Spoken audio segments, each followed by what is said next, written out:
Also, I had plans to go to the quarter mile today down in Sacramento, see what you do with new tires and new suspension. Not really new, but new compared to last time I went, and I was stuck dead at a 14. Couldn't get out of the hole. 60-foot sucked. Couldn't push down the track. Still had the stock exhaust manifolds, stock X pipe. Everything was factory, just muffler delete. So just wanted to see what it would do now with newer meats. I've had these on there for 2 years. They're still doing good in the back. Front's not so much. Hence some of the reason for this video. I was gonna take it to the track because different from last year. Full headers, coilovers, adjustables, adjustable shocks. Damn, that bushing's bad again already. Well, fuck my life. Anyway, that's why we check shit before we throw it down the track at over 100.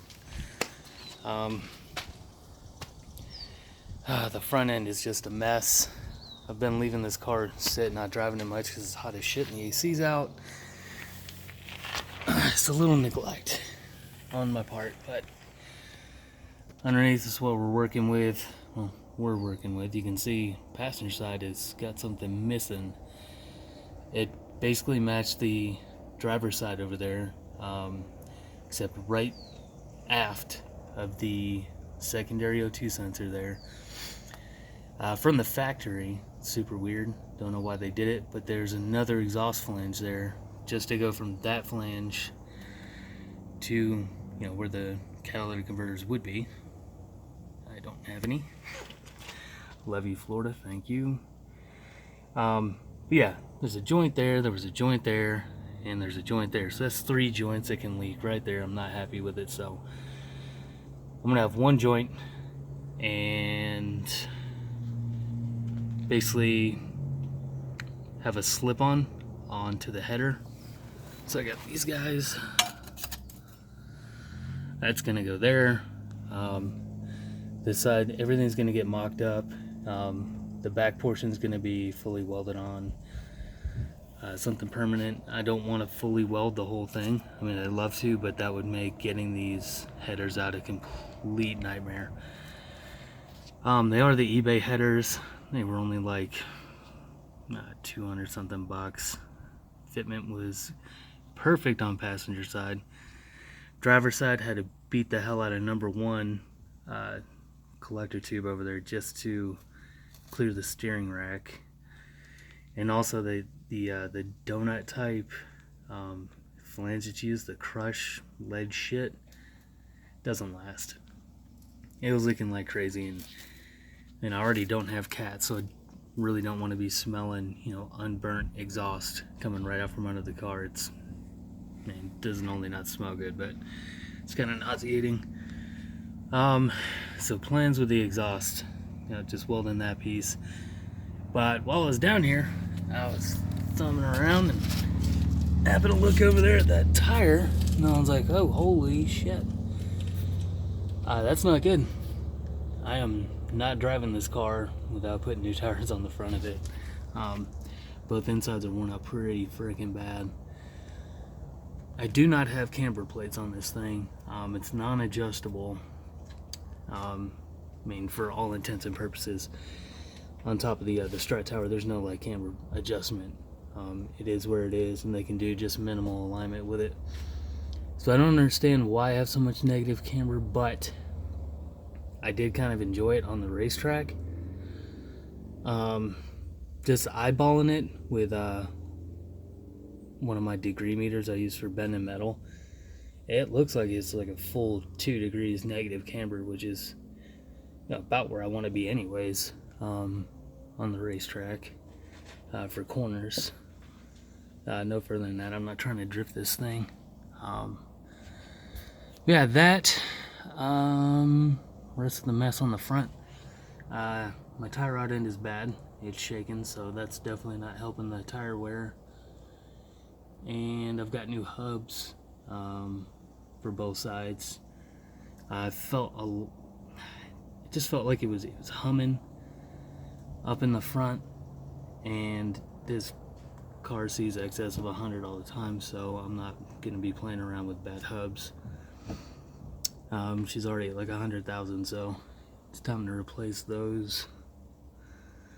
So we got hubs coming, tie rod ends, fix up this funky exhaust, and I gotta rework my rear brake situation as far as park and brake. It just doesn't hold. This side, nice and tight. The other side is just out of adjustment, so should just all be adjustments. I've never changed those inner shoes for it, so it could be time for that. I'm just gonna try and adjust it. But anyway, here's this guy. So from here back is stock. This piece was part of, as you can tell, some eBay bullshit. This was the leaky disaster of, this giant chunk of lead. That flange I cut off. One's kind of locked up for the flange, but no more flange shit. No more other factory flange shit. I don't think this joint was leaking. The pipe fits way up in there. That wasn't leaking, but I'm getting rid of it. I didn't like where the O2 sensor was kicked. It was kind of pointing down, so I'm going to put my own bung in there. And this thing is it's just a mess the way it lined up. It got welded where it needed to be, but it's just, it had to be at that funky angle to fit in there. It's gone. I'm just going with 3-inch pipe from here back to here. This side's going to get welded to the car, and yeah, that's about where I'm at with that. Have to wire in a new O2 sensor. So I've got this is the old one with the SIM in it, so I'm gonna have to take that SIM out and put it on this guy, but the SIMs will not work if you don't have a functional O2 sensor. So I'm hoping that's what it is. Just a bad O2 sensor. Could also be a bad SIM. Somewhere around here I've got an extra one laying around. Yeah. So if that doesn't work, I got another one right here. Or I should probably just toss this on the new one. Whatever. I'll get it figured out. Yeah, make sure you check your shit before you go run at the track, because you will find a whole bunch of stuff that you probably weren't expecting. Well, that's all I got as far as updates on the GOAT. You'll see it around. New tires. Not going back with G2s. Don't like them. I'm no expert driver by any means on the racetrack, but this heavy beast really pushed these tires around, and they just didn't meet. They didn't meet the friction requirement that I was running into out there. It did a lot of pushing with the front end. It just refused to do any high-speed turning. People were just running away from me on the corners. So up front, needing new tires.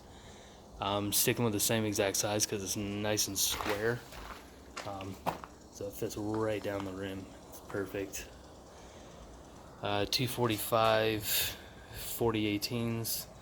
Sticking with Nitto, but never running these tires on this car again. Gonna go with the Nitto Invos up front. I'm not bashing these tires at all. They've lasted for 2 years. The backs are in great shape, and I don't do a shit ton of like useless burnouts or anything. They're all dusty because I live in the dirt out here. Yeah, that's 2 years of wear. You can tell the outside corners are getting some abuse. These are also 275s on the same size wheel as up front, so you can see they protrude quite a bit, which is really cool for drag racing. Not so much, as I found out at the road course tracks. You'll get a lot of sidewall deflection, and that makes you looser in the corners. So when I decided to go with the rears, pretty sure I'm again sticking Nitto, but gonna go back to the NTO5s. and this time I'm getting the R's just so they're nice and super soft. So NTO 5 R's, 275s on the back, and Nitto Invos 245s up front. I had that same exact setup on my old 66 Galaxy. It's probably about the same weight, being all sheet metal. And that thing stuck like crazy. Nowhere near the horsepower, but I couldn't get those tires to break loose even with the big block. Yeah, that's about it. All right, thanks guys.